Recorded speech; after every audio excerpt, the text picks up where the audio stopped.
Let us now take the first look at my cello exercises, the book that accompanies your tapes and will serve as a text for most of our upcoming sessions.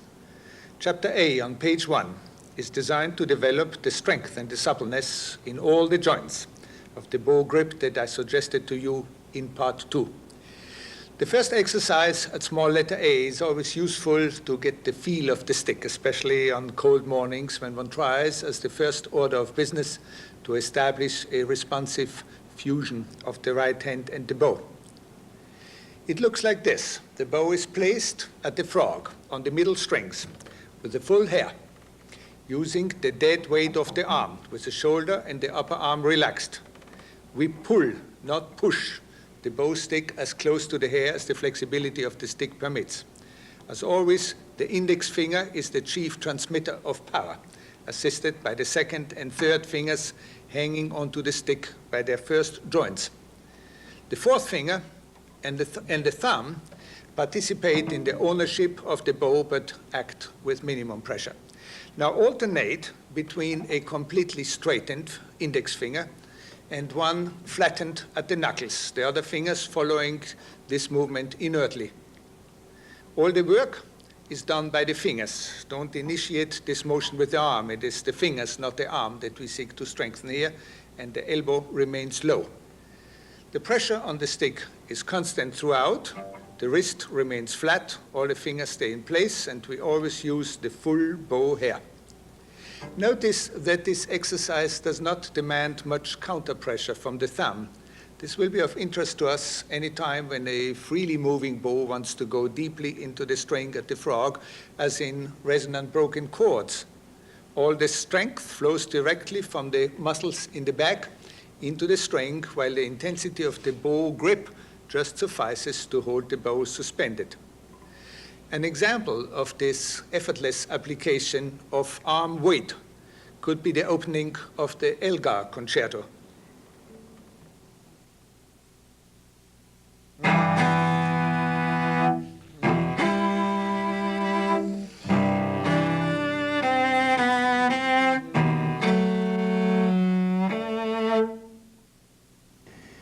Exercises B and C use the same starting position as A. Again, the bow pressure and the amount of hair used are constant.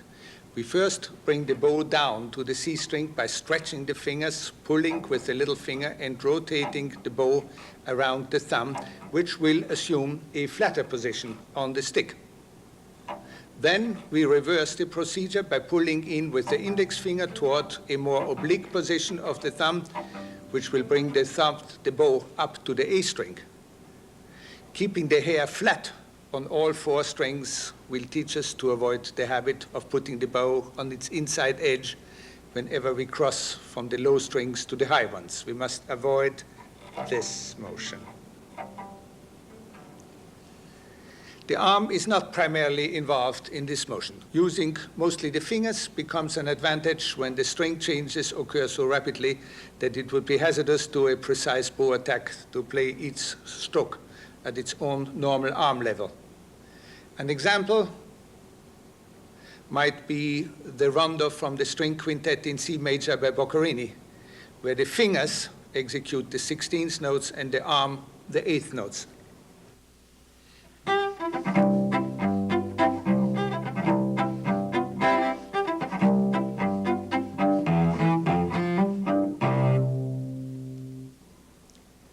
In chapter 1 of the calisthenics on page 63, I have added another version of the foregoing exercise. I have already mentioned the foil, whose handling is in some respects similar to the bows. Well, here we can be real fencers. We enlarge the rotating movement around the thumb to a full 180 degrees. The hair is always down and parallel to the floor. Go all the way from the fencer's en garde position to a suicidal one, pointing the bow at your chest. You can walk all over town or campus learning to acquire a mobile and yet solid ownership of the bow in this way, and let innocent bystanders wonder what on earth you are doing. Now on to chapter B. Pages 3 through 9 look deceptively innocent with their exclusive use of open strings. Students may be tempted to skip quickly to those left-hand exercises that they mistakenly assume to be the only ones they will need to acquire a fine technique. And yet, all experienced string players know that it is the command of the bow that controls the soul and breath of their playing. So let us be patient in exploring basic bow functions. Often a few minutes at the beginning of the day spent on mastering anew certain bowing principles will save us much practice time later on when we are preoccupied with left-hand problems.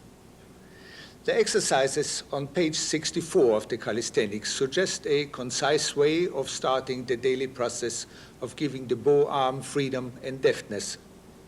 Chapter B begins with juxtaposing sustained and short separated notes. Before I connect them on the following pages, I want to establish on page 3 precisely how arm, hand, and fingers produce the desired single bell sounds. Since the testing of pitch through double stops will occur early in left-hand exercises, I also include here open strings in double stops. They will need special care in the preparation of the level and angle of the bow so both strings respond together. But the touch of the bow in double stops differs in no way from corresponding strokes on single strings. All bow strokes have 3 common requirements. First, presence. Before we play, we have to set up the bow properly so that it can aim directly at the desired contact point without meandering or flailing motions. Second, contact. We must let the bow touch the string with the authority of good timing and the right amount of incisiveness. Contact can be established coming out of the air and landing with a pronated hand like an airplane touching down on its rear wheels, or using a more or less firm preparatory bow pressure. Third, freedom. We must stroke the string, not choke it, so it can vibrate freely. We may later on occasion stab or slap the string, but even in the shortest notes, the bow has to go across the string to set it in motion. Presence, contact, freedom. These 3 together will prevent missing or impure beginning of notes. Let us concentrate for 10 minutes every day while we work on our repertoire, on giving life to every note, and we shall see how such care will facilitate the creation of good phrases from healthy components. There can be no eloquence without good diction. To help the concept of well-focused sounds, I would like to start our bowing exercises on page 3 with the example of a ringing pizzicato. Every one of these isolated notes ought to have the pizzicato's clarity at its beginning, initiating a round body of sound followed by a natural diminuendo. Before we make use of the bow's ability to sustain single notes evenly or accent or swell on them, let this be the basic sound. Looking over to page 2, you can see that I list 5 bowing factors determining the character of single notes: bow speed, bow pressure, the intensity of the bow grip, the bow's distance from the bridge, and the amount of bow hair used. We must be very alert in adjusting these 5 factors instantly to each other until their interplay becomes wholly automatic. By indicating on page 3 the tempo and the length of the bow to be used on each note, number 1, the bow speed is already determined. Number 2, the bow pressure should be governed by Leopold Mozart's advice to students in his famous violin method, still valid after 200 years, not to be afraid to use right from the beginning, as he puts it, a serious, vigorous, and strong sound, even if this causes some initial impurity. Do not croon, but learn to sing out with increasing refinement. Later, a beautiful piano can be developed from a substantial forte. It does no good to hope that a threadbare sound will eventually balloon into a full one. But to avoid unnecessary roughness, do not use the extreme taut ends of the bow hair. At least 1 inch, both at the frog and at the tip, ought to be permanently off limits. Playing forte at the frog should always mean starting in the middle of the silver winding. If we aim carefully at this spot, we can start the Brahms double concerto vigorously without fear of cracking the sound as we match the big orchestral triplet D, E, F with the cello's augmentation and inversion of the same notes. The orchestra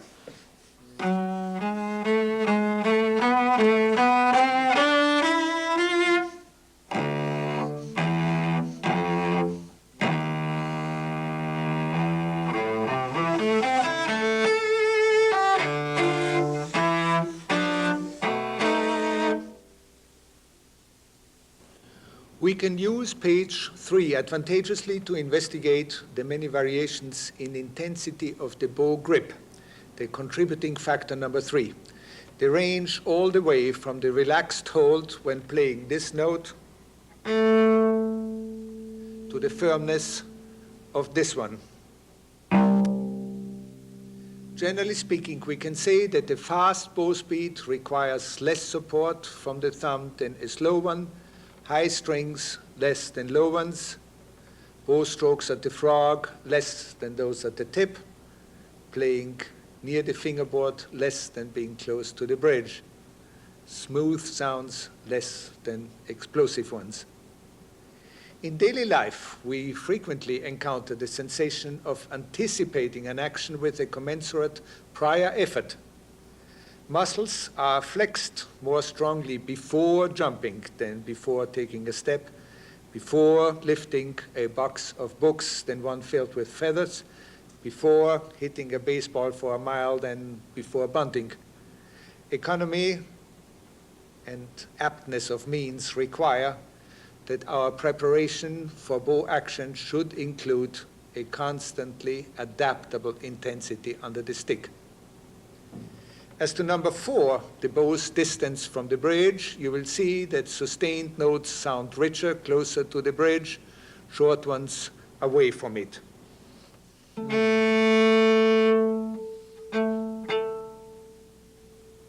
And finally, I suggest the use of the full hair for page 3, particularly at the tip.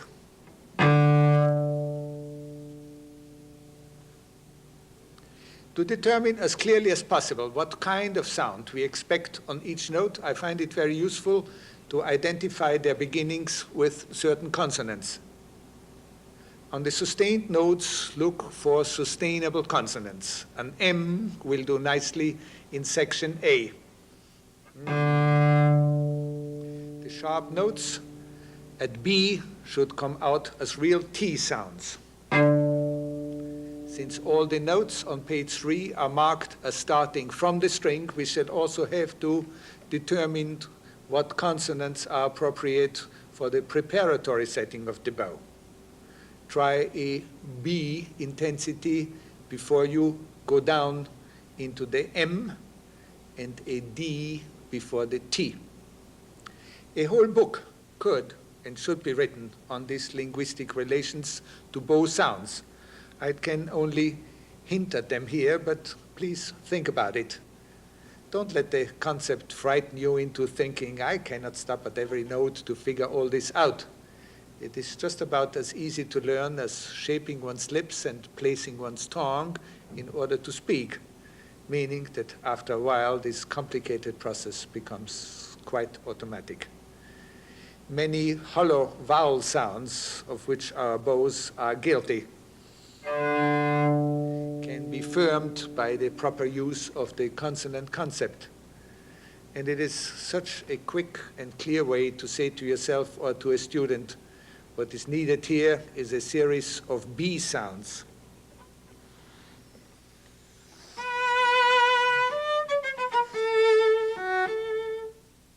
Not of P's,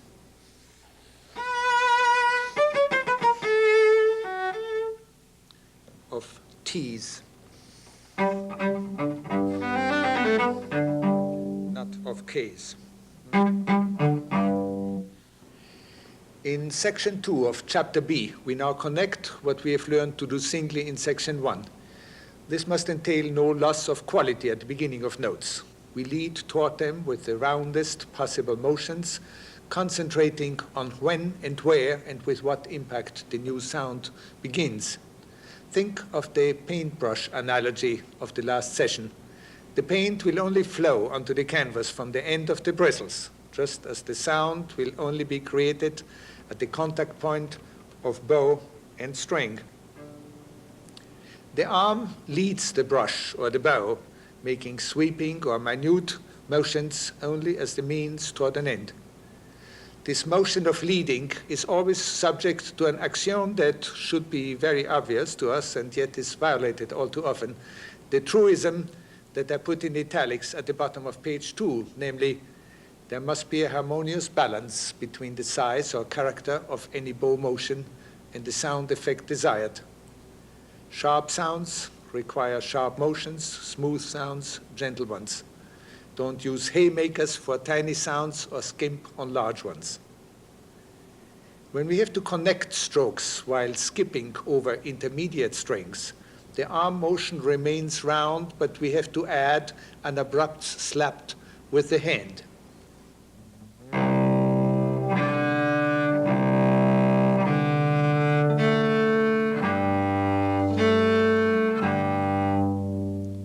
Same whipping motion will help to make a recalcitrant C string speak.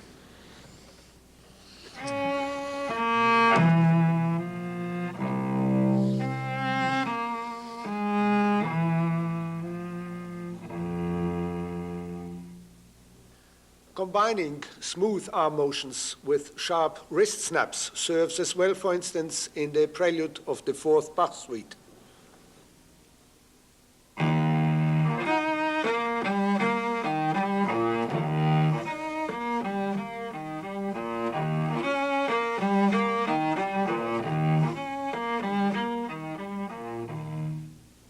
While there is a built-in roundness of motion when bow changes coincide with string changes, smooth bow changes on one string have presented a major problem through the ages.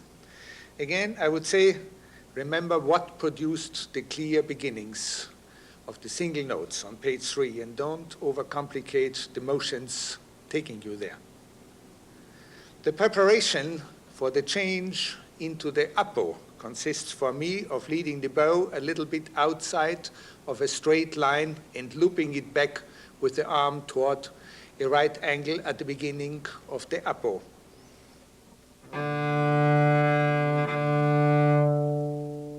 Frequently, I combine this angling out with a roll out of the bow by means of going from a bow tilted inside to the full hair on the upstroke. And with a lifting of the elbow toward the position that I had defined as optimal for the beginning of up bows when I was practicing single notes in section 1. The first two measures on page 5 go briefly to the next higher string to suggest this bowing out.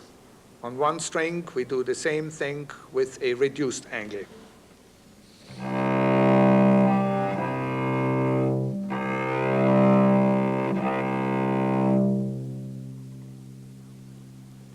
For the change into the down bow, I use a minimum of lateral wrist motions to avoid any jerkiness on smooth connections, and don't deviate from the right bow angle at all. I let the arm drop before the change so that the wrist is flat as the bow change occurs.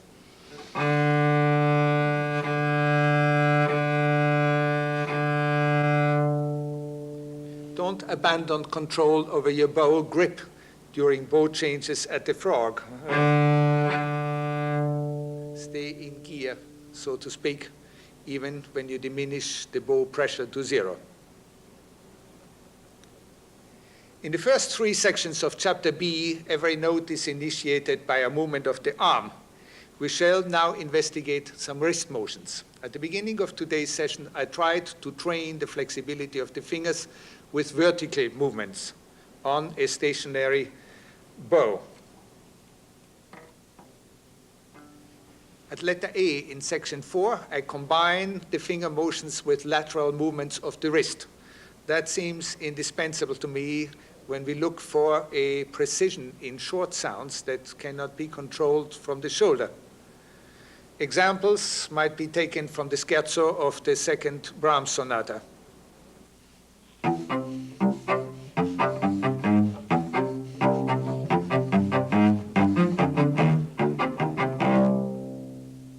Or the last movement of the Haydn concerto in C major.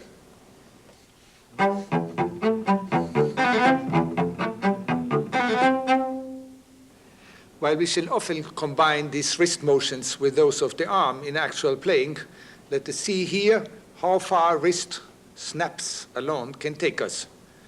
The arm is poised at the pianissimo level, fingers and wrist bite into the string on each note.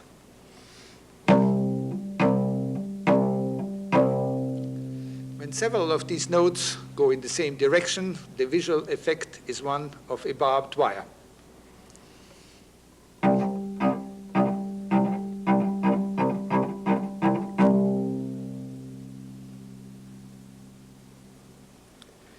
At letter B, we deal with the second unavoidable use of the wrist in rapid string changes back and forth.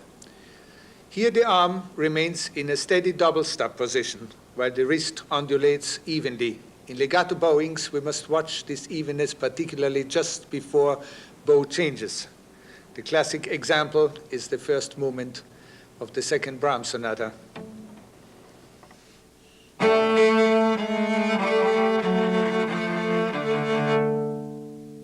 An example for detached notes of this kind is the first of the Piatti Caprices.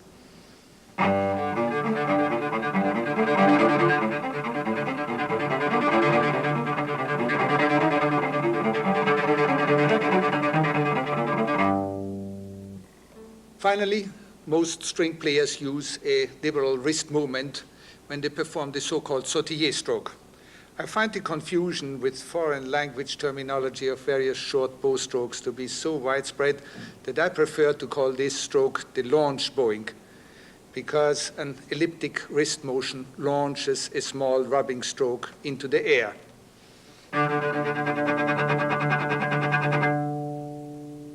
It is at this time that I would like to reassert the usefulness of the third finger.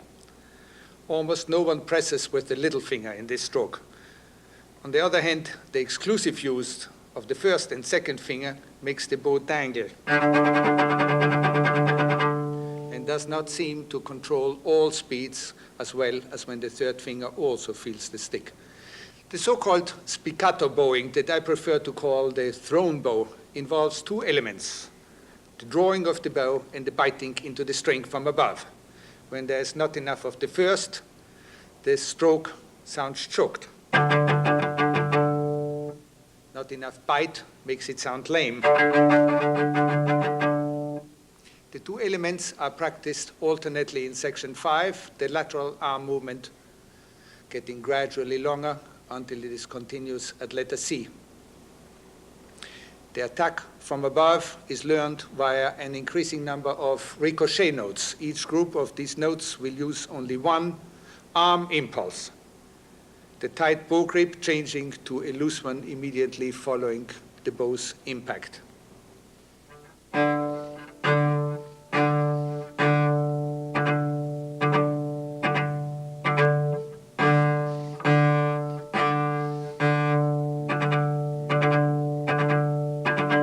And so on.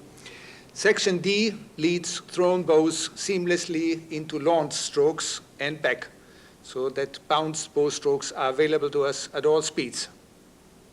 Let us avoid the embarrassing situation of having to say that we would prefer a different tempo for a movement or a passage, but can't make the bow jump at that speed. The transition is effected by remembering the characteristics of each stroke. We lift the arm for the slower strokes thrown onto the string, the bow balanced in the hand with the help of the little finger. And we lower the arm toward the faster strokes launched from the string, abandoning the use of the little finger.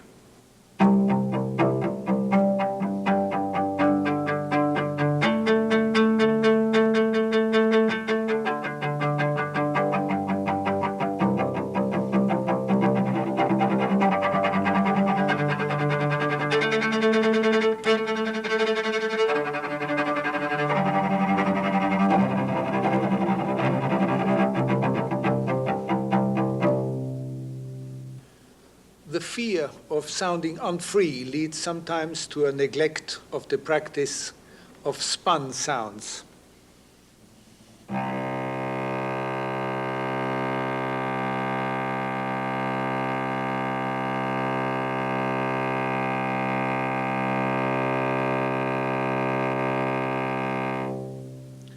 I deplore that very much. I have spoken a lot about bell sounds, but it seems to be a great pity not also to be able to spin even sounds across the length of the bow on the right occasions, instead of simply changing the bow whenever it is used up, like a singer running out of breath.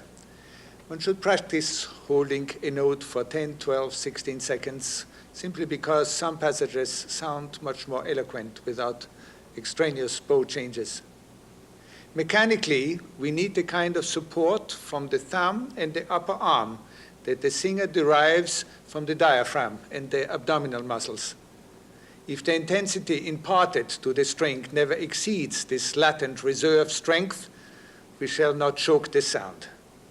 With that in mind, please work patiently on section 6. The seventh and last section of chapter B deals with continuous arm motions with intermittent accents.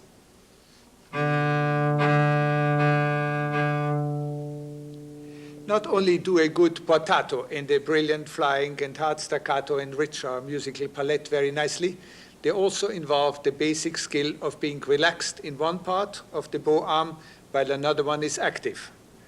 Real bow control only begins with this differentiation within the right arm mechanism when we get beyond the point where the arm is all firm or all limp.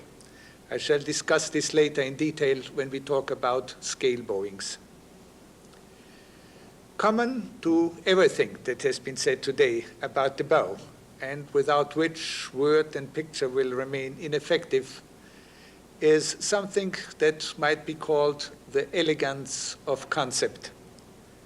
With this, I don't mean to refer to Rococo prettiness, but rather to a readiness to come to grips directly with what the music tells us, to use means that are apt for an aesthetic purpose, to shun that which proves to be unsuited or clumsy, what our better instincts tell us to avoid, but what we let sneak in by the back door of inertia. It takes relentless care to have the bow convey truly what we mean to say. But our reward is a wonderful feeling of being able to speak with 1,000 tongues.